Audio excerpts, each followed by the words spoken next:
Caller out. This idea that there's good government in Minnesota, transparent, accessible government, has that been something you found, Bob, or all these guys stuffing the back room over lunch and coming out and telling you what the decision is going to be? Caller, you're breaking up, so I'm going to let you go. But one of the things that was shared was the fact in these bankruptcies that I don't know, there's 10,000 cases a year, and they have 40 investigators that are supposed to oversee this, and these investigators go after the little old lady that forgot to declare her diamond ring from her grandmother, and she gets whacked and loses the diamond ring, and the big ones, the billion-dollar ones, they don't even take looks at. So, you know, I can't begin. When I was listening to these stories, these first-hand accounts, the amount of injustice that was out there was just overwhelming. That's why we filmed it all. I have to sit down and go back through this stuff a couple of times and start to list the names and the connections in some of these cases. We're going to have to get this person on here. So now, after we did this, just kind of giving you a taste, do we have the Monday night stuff that we can play? All right, let's play some of Monday night.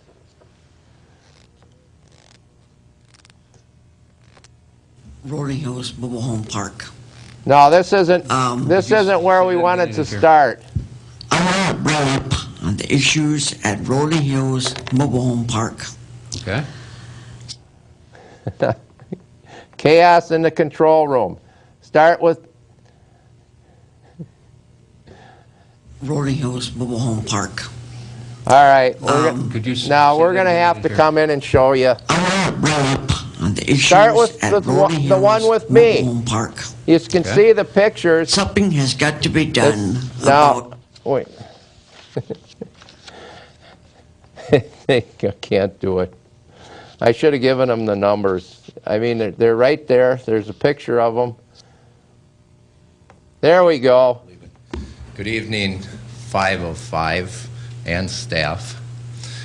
Again, I'm Bob Zick, and because of possible time constraints, people can see the rest of the my comments Wednesday night, cable channel 15, 8:30 p.m.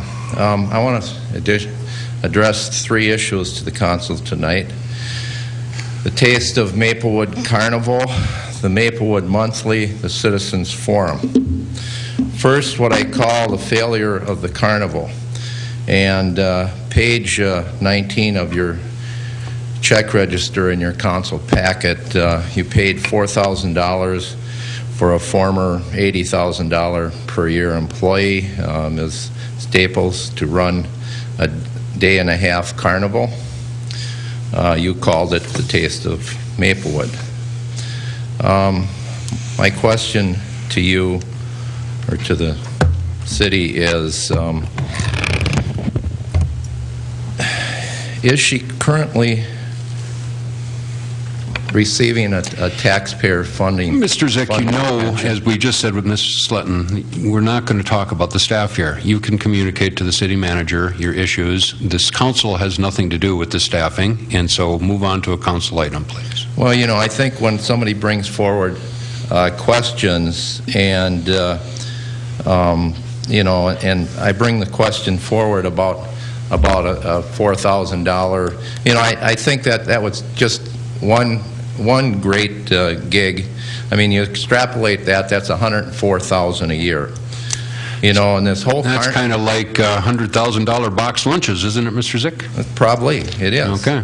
So move on to a council item. First of all, folks, you see how arrogant this guy is? This guy, him and Kathy Juneman, Will Rosbach, they won't even allow you to talk about the people that are bleeding you dry. They will not allow you to even address them with their own name. That's why you heard me address them as 1 or 5 of 5. You have to go to this Lolly Suburban newspaper article, Lollie.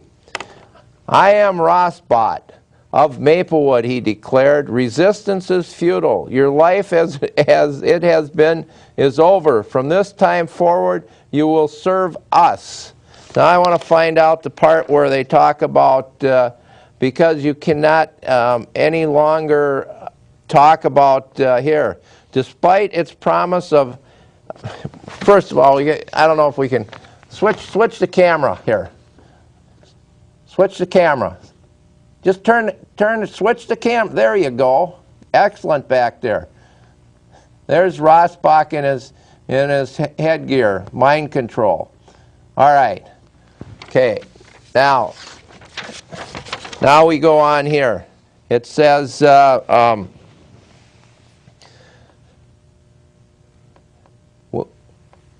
they now have to be visitor presentation. The open mic portion of the meeting was moved to the end of the meeting. This will allow visitors a chance to assimilate with the collective before deciding to speak. Explain newly elected council member 4 of 5. While resistance to council policy is futile, we of course welcome residents to share any divergent views provided they first submit the requisition tracking and identification procedures. Rossbach went on to say that in his view the mayor is merely an equal among council members, and so he will henceforth be known not as Mayor Rossbach, but rather as 1 of 5, with the remainder of the council adopting numerical designations based on seniority. So you have 1 of 5, 2 of 5, 3 of 5. You don't address them as Kathy Dingy or pseudo-intellectual John Nephew. You have to address them as a number now. As the council took up its annual review of policies and procedures, several changes were proposed.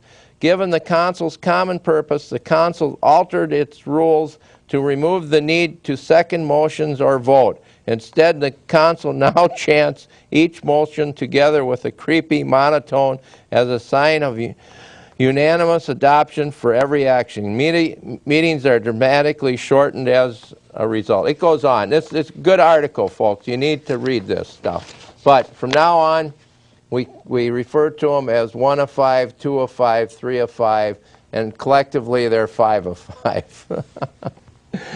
Folks, you got to watch this. You go there, and you talk about a $4,000 expenditure to, you know, was this person that was given this special little gig for a day-and-a-half carnival, was that put out at competitive bids? Or now is there some kind of connection there, being that she's a former employee and has a nice big taxpayer's pension, I'm sure? That's the question I ask. And, you know, did she take that special incentive package for these employees to retire? So she got, I'm thinking, and the question was, or would have been, had they not so rudely interrupted you. You know, you go to the council and you want to ask your government questions. You see what these people do? The people that voted for this guy ought to be ashamed of yourself. You ought to be ashamed of yourself when you see this. We're going to play some more. All right, go ahead.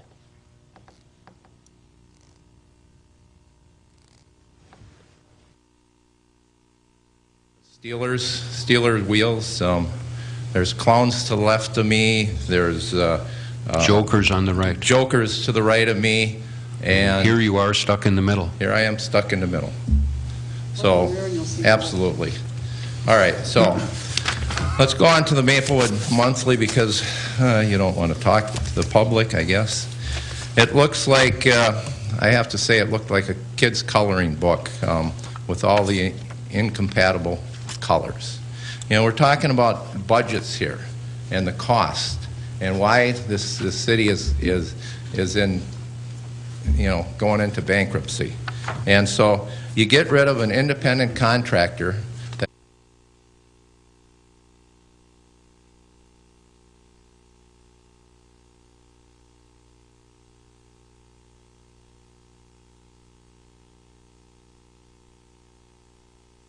The city $15,000 a year to do the Maplewood Monthly, and then you bring back a former employee, Carrie, Ms. Carey, and you know, now you put her. She quit because the former city manager, Mr. Zick, is there any way that you can just stay away from the employees, which we've asked you to? They create the issue.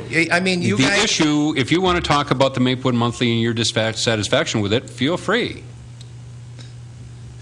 But you know, the employees are the employees of the taxpayers and citizens. And yes, we have the right to come and petition our government and talk to you. And you know, you got a hearing coming up because of these shortfalls. And I find it totally extraordinary that the overspending of the city is now blamed on the state and the citizens that making bad decisions. Unbelievable. Unbelievable. So, you know, you bring back a $50,000 person to replace a $15,000 person. The benefits for this person that you brought back is probably more than the $15,000 you paid for the independent contractor, and you wonder why the city has budget problems. I mean, this is, you know, it's like they're going and coming and going around here. The other thing is, last Saturday, I noticed that the citizens took back the Citizens Forum, and it had become nothing more than a symposium for the government to get out and PR their issues. You know, it's good that the Citizens Forum was the citizens to come forward and get some answers, because they can't get answers up here. And I think it's time that the citizens of Maplewood understand what's going on up here. We can't even address council people by their name. I got calls from a 70-year-old woman that says, "You're kidding me. I can't believe this. You have to call them 1 of 5, 2 of 5, 3 of 5, 4 of 5.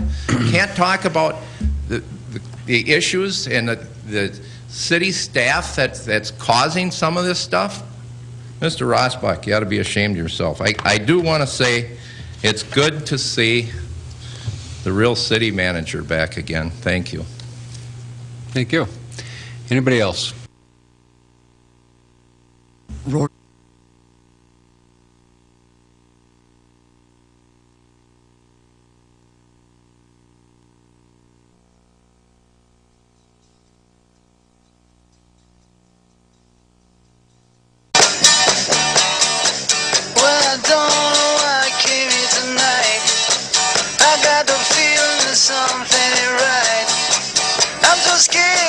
I fall off my chair, and I'm wondering how I'll get down the stairs. Clowns to the left of me, jokers to the right. Here I am, stuck in